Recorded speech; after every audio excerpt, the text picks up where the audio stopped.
Hello and welcome to Journeys and Journals. I'm Bernie Martin Beck, and I get to talk to people around the state of Jefferson, Southern Oregon, Northern California, the people that have made history and people that can tell us history. This guest is all about way back when.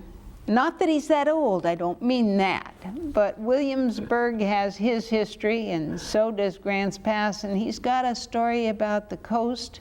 Well, let's let him tell it. Meet Bob Loveless. Welcome. Okay. Welcome back. Okay, Bernie. Thank you. This is the third time you've spun history yarns with me. Yes. Yeah. And last time I talked, I want to tell you something. I got second prize in the Liars Club, in the Liars contest here a while back. Well, you keep that to yourself, because this is the whole truth, nothing but the truth. Okay. Gotcha. And you were mayor. Didn't you have to swear in? Yes, I did. Yeah. Uh-huh. Yeah, that's a little bit of history, too. Yeah. You've got history about over the road over to the coast that's not such great history. Highway 199, which has often been called the Snake's Back, hasn't it? That's right. Even going up Hayes Hill, you go around to get up the top of Hayes Hill. Before the tunnel. Well, no, Hayes Hill. Oh. That's before you get to Cave Junction. That was the Snake's Back there. And then when you got to going up the mountain, before they had the tunnel, you had to go up and up and up, and then you'd go around the side of the mountain and you'd be miles up here looking down in the valley, you know. That Collier's tunnel. I remember taking my sister up there, and she was scared of heights anyway, and she wouldn't look. She just took her head and put it in the back of the seat, and she wouldn't look. Oh, I was there the day of the day of the ribbon cutting on Collier Tunnel. I'll tell you, never anything made so happy. On the way over there, we'd gone Grants Pass up the Snake's Back. Yeah. And coming back right through the tunnel, Collier's Tunnel was a real blessing, wasn't it? Yes, it was. But you were on that road one day and things didn't go so well. Is that right? Well, that was, that was July the 29th, 1977, about 6 months after I was mayor. And my wife and I it was our 25th wedding anniversary, and we were going to the coast. And we were in a line of traffic heading, and we were just coming up to the foot of Hayes Hill. And we were in a line of traffic. There was motorhomes and trailers and everything in front of us. And two ladies in a Mercedes, a brand new Mercedes. We were driving a brand new Mercury Monarch, had 997 miles on it when we got hit. And they tried to pass a paving truck, and they came down off the hill. It's 3 lanes. And they came down off the hill too fast, and all of a sudden it's from 3 lanes to 2 lanes. And they started to pass, and they seen they couldn't make it, and they tried to back off, and they hit the side of the paving truck, and it catapulted them head on into us. And you lived to tell the story. They didn't. The 2 ladies was killed. I tell you, I am so glad that we live to tell the story. That's true. And you're here to tell us a story about the red, white, and blue today, because I want to wave the flag high. Okay. What does this 48-star flag mean to you? It means? You are, was they classified you as General Robert? No. Oh. Sergeant. Sergeant Robert. Yeah, I've got a picture of me here too with Sergeant Robert Loveless there. Well, now, how about this? Now, one of those is better than the other. It is. Well, now, you've got one here. This doesn't look very much like, well, that looks a lot like you. But how old were you when you went in the military? I was 19. No, I was 18, and then I turned 19. And you're you're a little gray-haired here, so this Yes. doesn't quite jive. Well, I think I was about 75 years old there, or older. And wearing his uniform, folks. Now that is, where, but you don't have on your military trousers. No, the moths ate them. Because they were woolens. They made out of wool. Oh, I'll tell you, Bill Young told me about the chigger grass that would stick in the woolens that they'd have over before Camp White. They had a bivouac kind of training out there in Agate Desert. Yeah. Now, where were you shipped to when you went in the military? I went directly to Fort Knox, Kentucky, and was in the anti-aircraft. And I was there about 3 months, I think, and we were on a training mission. And I was riding in a half-track, and then we had the anti-aircraft gun mounted on it. And of course, the little planes would fly over and drop bags of flour at you. They were bombing us, and with bags of flour. But anyhow, Oh, if they got you. It was different overseas. That isn't what they dropped. Yeah, but if they did it, Anyway, and the guy that was driving the half-track, he was a young kid, he didn't know how to drive, and he drove off this way, off of the road, and stood turning and going down off this way, and the half-track turned over, and it caught my arm, my elbow, broke my elbow, and tore and dislocated it. And so I ended up in the hospital. And so then I was there about 3-4 months, and then they sent me down to Camp Claiborne, Louisiana, to the Corps of Engineers, Army Engineers. well, your arm, does it work pretty good? Oh yeah. Mm-hmm. That's fortunate. I'm not like the guy at he was at this is a joke. Oh, He was at, they was having a trial, and he was there, and he was all crippled, and he was saying, well, he said, my arm's so bad. He said, my arm hurts. He said, I can't raise it up. He says, hardly at all. Since the accident, I can't hardly raise it up at all. The attorney says, well, how high could you raise it before the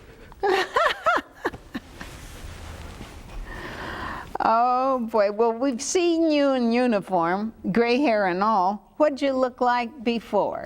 Well, I should have brought a picture of that, I guess. I don't know. Well, there's a skinny guy, and where are you now? Oh.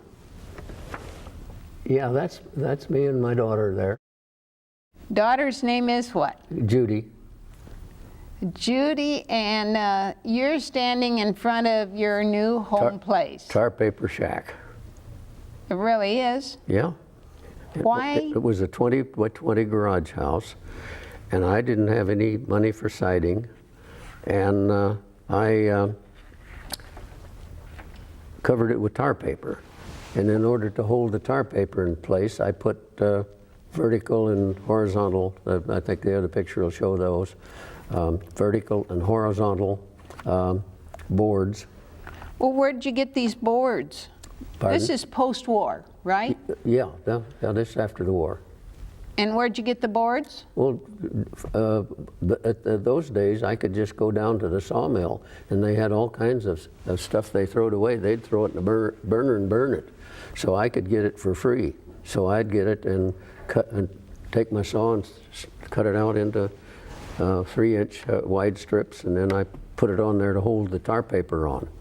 Because this house is in a location that I've become very interested in post-war America, post-war Southern Oregon and Northern California. What happened here? How did we survive? What was it like? You came back from the war, partly wounded, probably. No, oh no, that didn't bother me. I was all over that. Okay, and you had how much money in your pocket when you came back? Probably $100. Okay, and what you had, your mind was? Then I got what they call the 52-20. For 52 weeks, you got $20 a week. 52-20. Oh, okay. What about this property you got on GI Lane? GI No. subdivision? Well, no, it was called Veterans Edition. Okay. That's where I built this house. But it is now called Sunset Heights. But what's Veterans, how much did it cost you to buy a place on Veterans? Because you were a vet. Yes, And Cost me. any vet could come to this new area. Yes. It cost me $200. The city had put in sewer and water, and they'd named it Veterans Edition because they thought they would put the veterans up there and keep them, Give them a chance to, well, give them a chance, and also sort of, I think they was wanting to corral us.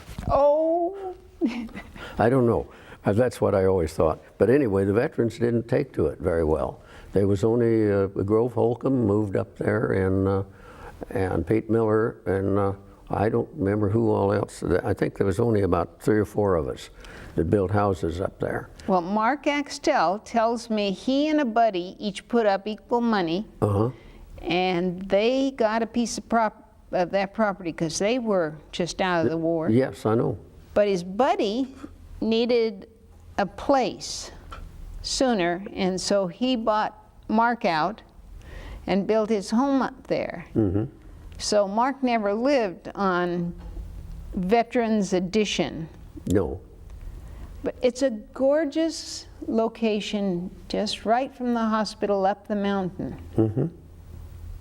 And they're tiny little lots, Yeah, they're 60 by 100 feet. They're small lots. which isn't really tiny No. nowadays, but it was No. then. But it gave veterans a place to come home to. Now, in Medford, I know they celebrated in style when their veterans came home. In fact, when war was over, I hear that even those big lumber carriers were out on the street parading. And Yeah. you didn't get any of that welcome home, did you? No, because I was stuck in China at the time, and the war was over, and the war was over in 45, and I didn't get home until 46, because we were way up there, and I guess we were last on the list to get a Transported back home. transported home. Now, this is the same house. Yeah, it's the same house. By this time, That's my son and daughter, Dennis and Judy.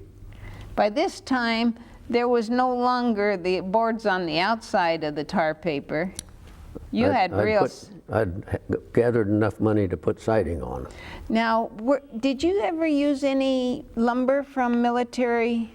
Yes, the roof, the roofing boards, and a lot of it was beautiful. This is what the house looked like after I got siding on it. And the roofing came from? The sheathing for the roof. Now that was beautiful lumber. You couldn't buy lumber like that today.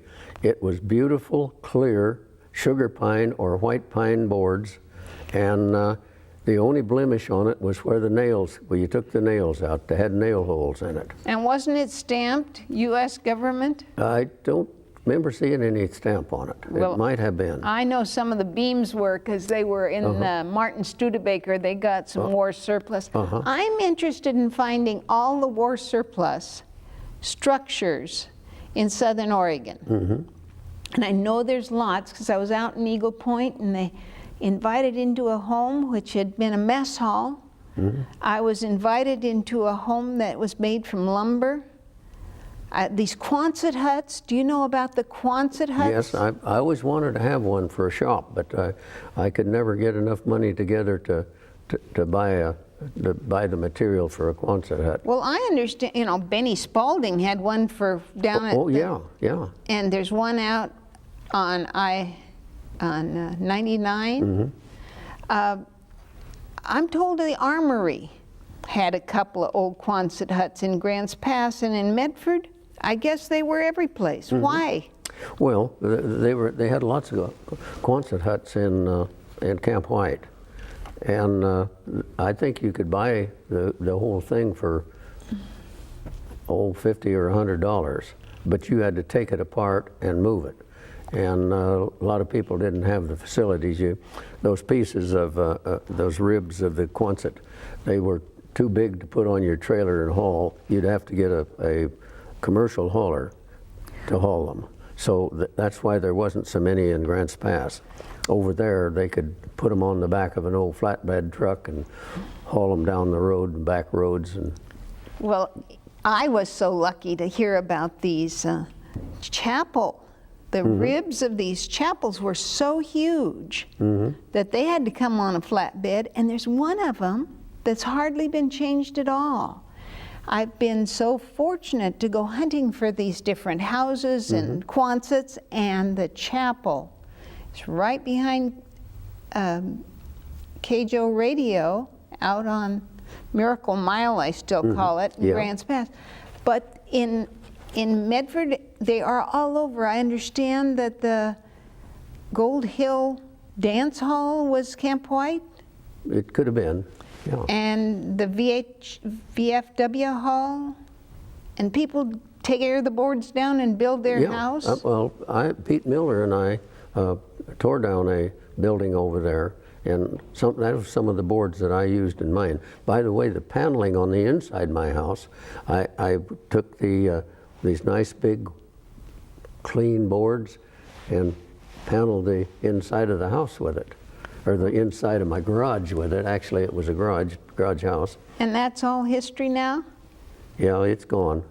I sold all the property, and the builder tore everything down, bulldozed everything away, and I had him build me a new house on one of my lots. Now, the place that you lived, it was right up against the mountains, right? That it became known as Sunset District? Sunset Boulevard, or yeah, Sunset Heights. Sunset Heights. Because people didn't want to live in Veterans Edition. Yeah. Isn't that a crying shame? And the lots were,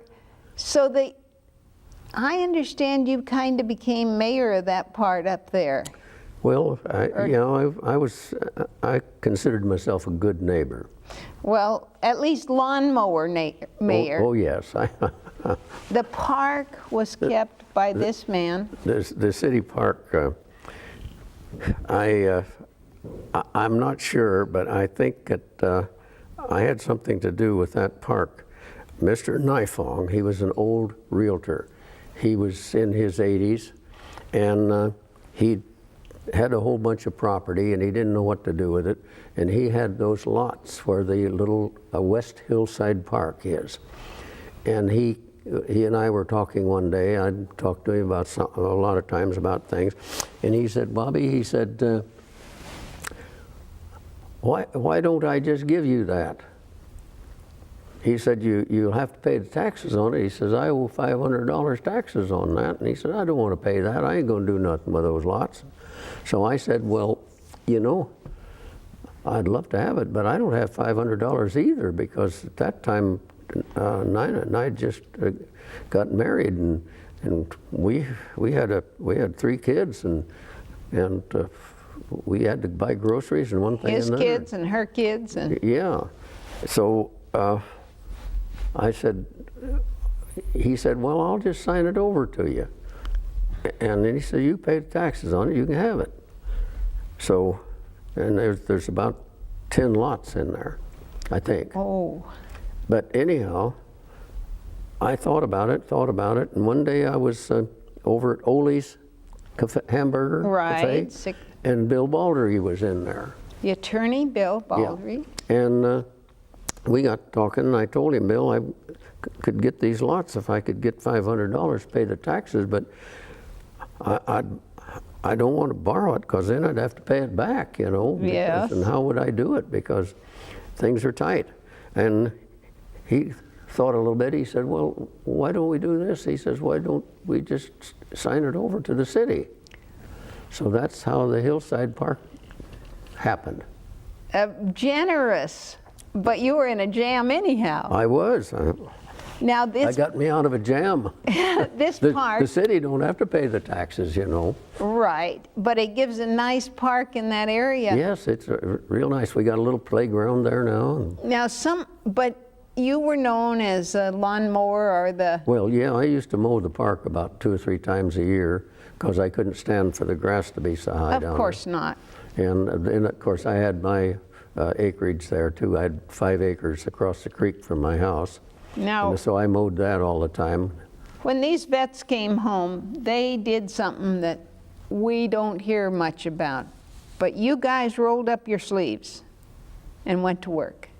You know, Until then, women had had to do an awful lot of the jobs. I remember they drove taxi, they did street work, they did everything. men had the attitude of never take on more work than your wife can do. You heard it here.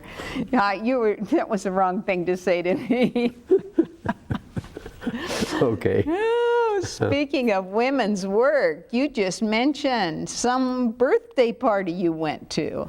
Yes, that's to my oldest lady friend, Velma Sauer. Let's say 104 years old. And her mind is sharper than mine is. She can remember everything. and I've got a picture of me at her birthday party, 104. Velma was just always there. Yeah. And you know, she got up and she made a nice little speech and thanked everybody for being there. After 2 hours of greeting and preaching, talking, she was still, oh, hello, Bernie. And I'm going, Well, I was standing up there. I was emceeing it, and my back got to hurt, and so I had to sit down. yeah, well, some of the older ones of us have to do that, but at 104, and you know, there were the Halls there, and Hull and Hull, that's her family. Yeah. And it was so nice, and I said, Yeah. why don't we do a show about Velma? And she said, no. And so I said to the young Hull man, how about let's do a show about, he said, yes, let's do it. Oh, right. So I'd love to see that. wouldn't that be fun? Yeah. Because they're an incredible family. We have talked about everything post-war. Buildings came. I want to find every one of the buildings that has a history. I'd like people to contact Better Life TV. Send me a note. Say, check this house out, check that out. The roller rink out at Roller Drome, somebody said it came from Camp White. But then I was told no. Well, it might have. The community hall down here, which was called the Vitality Center, that was Camp White lumber that they built that out of. That was a community effort at But the time. when I found out it came from Camp Adair, that roller rink. Well, the roller rink, yeah. What's your connection with Camp Adair? Well, when I was in college at Oregon State, I worked for a fellow, I can't remember his first name, his last name was Meyer, and he hired me to go out and help him tear down a building there at Camp Adair, which is north of Corvallis. And the only problem with the lumber, it had a nail hole in it. That's right. That was the only blemish on those boards, was where the nails were. Now, do you have any history about the surplus lumber that came out of the camp over out of Klamath Falls called the internment camp? Yeah, that's where they put the Japanese, they held them there. And I think, thinking back now, that was a travesty because those people wouldn't have hurt anyone. Well, they would have worked in the war effort. Well, look at the Japanese companies that we had that fought in the war. These are history things that I'm looking for. Post-war, state of Jefferson, what happened? I always wish we had a state of Jefferson because Sacramento don't pay much attention to us here, and Salem don't pay a damn bit of attention to us down here. And if we just took and cut off Northern California and Southern Oregon, we'd have a state of Jefferson. And we would have if the day they were going to take this as a good idea, war broke out. That's right. And that was, you know, the end of the state of Jefferson. I understand it went way back that people thought the same thing. We weren't really Yeah. well represented by Salem or Sacramento. No. Well, we're not represented by Salem because the Eastern Oregon and Southern Oregon, that's about 10% of the population, but it's 90% of the state. Sure. But the 90% of the population is up at Salem and Eugene and Portland. It tells us 10% where of the area is up there. tells us where our water can go and what. Mm-hmm. Instead of asking us who know. If there's one thing you'd like to say about this country in 2 minutes, it's yours. Well, this country is, I'm so blessed to have been here as long as I have been. And I plan on being here for quite a bit longer, but